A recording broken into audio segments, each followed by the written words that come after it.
All right, guys, welcome back to another video. It's your man Jay. The video request by thousands of comments. Hey, why don't you compare these phones? Well, here I'm going to go ahead and give you a brief overview and a real comparison of these two phones, in my opinion. Now, the first thing I want to say is to all the people asking, which one do I like better? I've only had this phone for what, 3-4 days or almost 5 days. So you've got to give me a chance to continue to use it in order to determine, which one I like better. I think sometimes people do this because they want to try to get you to say yes right away to their favorite phone, or just say yes to something. And then later on they circle back around and say, oh, I thought you said if you change your mind. However, I've been using this phone obviously a lot longer. It's been out. This is the brand new Z Fold 8 Ultra. And we're going to start where I always start with is hardware and design. Let's go to the Challenger first here. Samsung has done many upgrades on this device versus their previous generation phones, because this phone right here, it gets a nice thinner frame where I chamfer in the edges and everything. It gets a completely flat screen now. Unfortunately for Samsung, they had to make some serious tweaks, but it gets just this beautiful color. The color options are there. There's just a lot about this hardware that you would like way more than the Motorola. But I like this colorway. I picked this because I saw it in person. I was like, I got to get this. So you've got the microphone and speaker up top. Speaker up top and microphones up there as well. But you got microphones on the bottom and speaker and Type-C. You've got the power button, which doubles as a fingerprint reader, and a volume rocker there. And then you've got 3 cameras back here. So in your LED, this is a beautiful phone. Like, hands down, it is freaking beautiful. You've got this beautiful display on the exterior, and then you have this beautiful display on the interior. They measure up. This is really nice. And so now you come to the Moto Razr, which is, obviously you guys know I love a phone that has some texture. And so I definitely lean heavily towards this texture back here. This is really nice and sleek. But how many colors does this come in? This comes in 2 colors, I believe. And so, that's a disadvantage. Credit Samsung for, being able to produce these phones in multiple colors, which that's just how it goes. They've been doing it for a while now. But this black with texture kind of supersedes all the colors for feel in hand, because it feels great in the hand. No case needed. And I don't wear a case on this phone either anyway, but no case at all will be required for this for me. So you've got you got an action key up here. And then you've got your power button, which doubles as a fingerprint reader, and your volume rocker. And you have the also famous speaker up top like that, microphones as well, and then speaker. And their SIM tray is on the bottom with their speaker. And so you have this beautiful, also famous screen here. And then this phone has a really nice hinge on it as well. It's got a nice, beautiful display as well. And you've got the camera up here on the corner. And on the Samsung, theirs is kind of in the center of the display on the other half. So this is what these screens look like. Both of these screens, folks, honestly, these are their native wallpapers. They are freaking beautiful. Both of them are. The Motorola wins a little bit more for me because of the rounded corners. You guys know how I feel about rounded corners on smartphones. I really like how this is a rounded corner device. But the Samsung has that full boxy where you get, if you're looking at things in just a viewing standpoint, people are probably going to prefer the squared off for watching, like, look at it as like a TV, if you will, like you're watching a movie. They might like this better. So, but again, both phones, if you just don't look at specs on paper, both phones have very bright displays, and they're both really, really good. As far as a crease goes, I can see it a little bit more on the Motorola and a little bit less on the Samsung. Some people really harp on that. I personally don't, but some of you guys are going to ask that. And then as far as the thinness goes, Samsung is a hair thinner, if that's important to you. And you can see how thick the camera module is on the Motorola because it kind of bows out. Yeah, these are 2 great titans of phones. The Samsung is clearly just a little bit thinner for the way it's built. And I think the Samsung looks better for the colorways, but the texture in hand of this feels better. But this module, when compared to Samsung's module, Samsung's module is dated, but now that I have both of these side by side in these colorways, you know, this rocks less, if at all, and this continues to rock all the way. That's going to be important to some people, but most people don't use their phones like that. And people out there, oh, I use my phone like that all the time. No, you don't. No one sets their phone on the table to text. It's just, I just don't believe people who say that. It's just no way. Everybody holds their phone to text. But in the end, I like both of these hardwares, but I like the colors on this one, and this one feels better in the hand because it feels thinner because you're holding it around the camera modules, you can see. And looking at these, you know, the Fold just has a more industrial, I said that before, it has an industrial look. And this seems to be like a more fun, you know, one here. It was bright in my eyes, wow. But I prefer the texture of the Motorola. I prefer the outer displays on the Samsung, and the inner displays are kind of equally matched to me. And I prefer how this feels in hand. This also feels a little bit more lightweight now that I have them here. And, you know, it's kind of a mixed bag there. But some things I don't like about the Motorola hardware is that action button. And then also, here's where Samsung wins, hands down to me, is the positioning of their volume and fingerprint and power. It's just too high on the Motorola. And I said that without even having this phone because I have a Fold 7 sitting right next to me over here as well. These buttons are too high on the Motorola. And this is personal preference, but it just doesn't make any sense to have them this high for a big phone. Think of it that way. People say, I've heard some people say in the comments, oh, it's in the perfect position. But you might be a person with hands bigger than mine. Even for me, this is too high. Like, what was the purpose of putting the volume rocker and power button way up there? This is how it's done, because you naturally are going to rest this part in your palm of your hand when you're holding your phone. And yeah, they both have facial recognition. So I can get them to fire up here. You can see. So yeah, I think hardware-wise and design is a kind of a mixed bag, but I lean a little bit more towards Samsung for this one. I just think that's a personal preference there. Now, the screens on these, I'm going to go ahead and crank the brightness up on both, and I'm going to fire up. Look at how bright Samsung's screen is. I'm going to put it really bright, and then I'm going to put this one really bright, because I know some people will say, oh, the Motorola is the brightest screen in the world. Let's get so many notifications on here. Let's clear these out. And so I'm not just going to hold them here with brightness. I'm going to play some content on both of these. I'm going to play one of my videos where it fills the screen. Because I think this, you know, again, I think on paper, this is what, 5,000 or 6,000, something like that. And this is what, 3 or something like that. But I'm telling you folks, in person, the Samsung screens are just almost unmatched most times. This is a beautiful, both of these are great, man. I really can't tell you. But let me pause the video and load up one of my videos where I can fill the screen. Now here's the same video pulled up on both. This is one of my latest videos on the Z Fold 8 case from Lumilu. Already in person now over video, I don't know. I don't know if these backgrounds are showing the same, but this is where the Motorola is showing it different, a different color on my desk. But over video, it might be showing them. Let me look through the viewfinder. It might show them the same. Yeah, it looks like it probably does. But Samsung's looks better for quality. I'm going to play, both of these are at 50%, so I'll play the Challenger first. And I'll even sit them down so I'm not touching them at all. I'll play the Challenger first.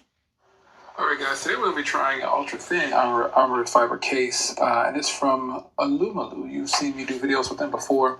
So this case will run you about $69, and that is the running cost for it. So we're going to take it up.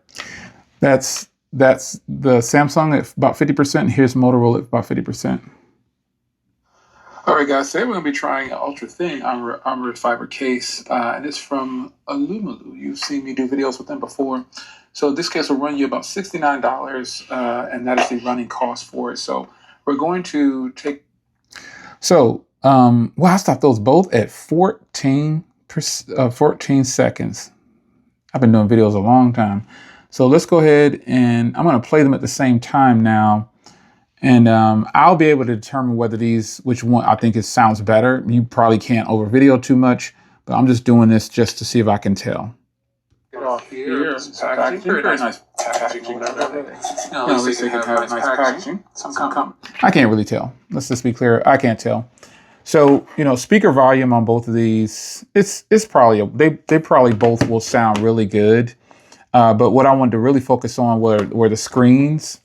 And the screens on both of these, they look good. I won't take anything away from either one. They both look good. I just think the Samsung is producing the colors a little bit more accurately. And to be fair, man, Samsung's known for having some of the best displays in the game. So that's not something that should shock you. That shouldn't shock you. Now, software-wise, here is where I think people really will choose Samsung. Samsung's is feature-packed, and Motorola took notes by, taking some cues from One UI. I mean, a lot of companies have done it over the years. They've got Samsung stuff on their phones. Like it's just it looks the part, and you can tell that it's a Samsung thing. Like you just know. But I think Samsung does it extraordinarily well, and their software is feature packed, is solid, is put together. And I don't think many companies, if you're an Android person, a feature rich packed piece of software is Samsung software. I actually I like stock Android as my preferred method of viewing Android and using Android. So, I kind of lean a little bit more towards stock Android, but Samsung is well put together, and it is built to give you every piece of, like, anything you can think of is probably in this phone right here for the software. Now, performance wise, folks, I'm gonna be honest, I don't notice any difference in the performance. I just don't. They're both running fast, and this phone in particular is running fast because it's still basically brand new, only like 5 days old. I think I've had it for 5 days. But this is just a matter of, my opinion of using this so far. So the next area I want to go ahead and tackle is battery life. Here's where things get a little shaky for Motorola, because Samsung now finally put a 5,000 milliamp hour battery in there, but this has a 6,000 milliamp hour battery. And it's not just about the milliamps all the time, folks. This is my 4th or 5th day of using this phone, and I have not charged it yet. So I was already there. Let's go into battery. Let's view the details. So this is my 4th day. I'm on day 4 with this. Day 4 with it. So here's where some people get it misconstrued, thinking that the Motorola would just slam the Samsung and it was just going to kick the Samsung's butt because it has a bigger battery. That is not true. I've gone days on the Motorola, but I've never gone 4 days with this amount of consistency and screen on time. So let's just add them up here. Today, I've got 40 minutes of screen on time. Yesterday, I had 30 minutes of screen on time. The day before that, I had an hour and 45 minutes. And then the day before that, I had an hour and a half. And I have not charged it. You don't see me charging it. You see? So some people, when I was using this one regularly, I did go days, but I don't know if I went 4 days with just the amount of screen on time or that it has on the Samsung. So yes, I probably could go 4 days on here, but I don't know that I would get this amount of screen on time. And to be fair, both of these phones can probably do like 10 hours or more screen on time, but they won't go 4 days. So before those critics get out there and say, well, you're not really using the Samsung, that's why you want 4 days. Folks, this is my usage. Everybody's use case is different. I'm actually using the phone, making phone calls, just doing whatever I'm doing with the phone, like normal social media. I'm uploading from the phone. I'm recording with the phone. I've recorded a lot of content with this phone. So, I mean, it just comes down to how you're going to use your phone. Battery is so subjective. You really cannot tell a person that they're not using their phone, or because they're not using the way you want them to use it, or they're not using the way you use your phone. We're all different when it comes to battery. But I think the Samsung Galaxy, even though it has the smaller capacity, because and the reason this should make sense to a lot of people, because some people really love the Razr and they want everybody to love the Razr. I like the Razr, but you can't stay in a situation where no one can beat you. Like, you're going to get a loss at some point. You have to in order to grow. So I'm hoping that Motorola comes back with something even more fire than this, because this phone right here, it gets high rewards for its cameras. And that's what we're going to look at next. But for this part of the video, Samsung takes it on the battery, regardless of, for me, whether you want to accept that or not. This phone can definitely do better on battery. And it's not even fully like, it's only 4 days old. I've had it for 5 days, but it's only been being used for 4 days or whatever I think it said. And wait until this phone gets settled in. This phone's settled in, and I could easily get 2 to 3 days out of my Razr with the same amount of screen on time that I'm getting for 4 and possibly 5, depending on what I'm doing over here. Let's take a look at the cameras. Jwilliams. Read receipts sitting on the last thing I wrote ya. Now I'm scrolling through the thread, hoping I get closer. Jwilliams and smartphone conversations. It's a digital romance, a new kind of sensation. Jwilliams and smartphone conversations. Oh, all these smartphone conversations.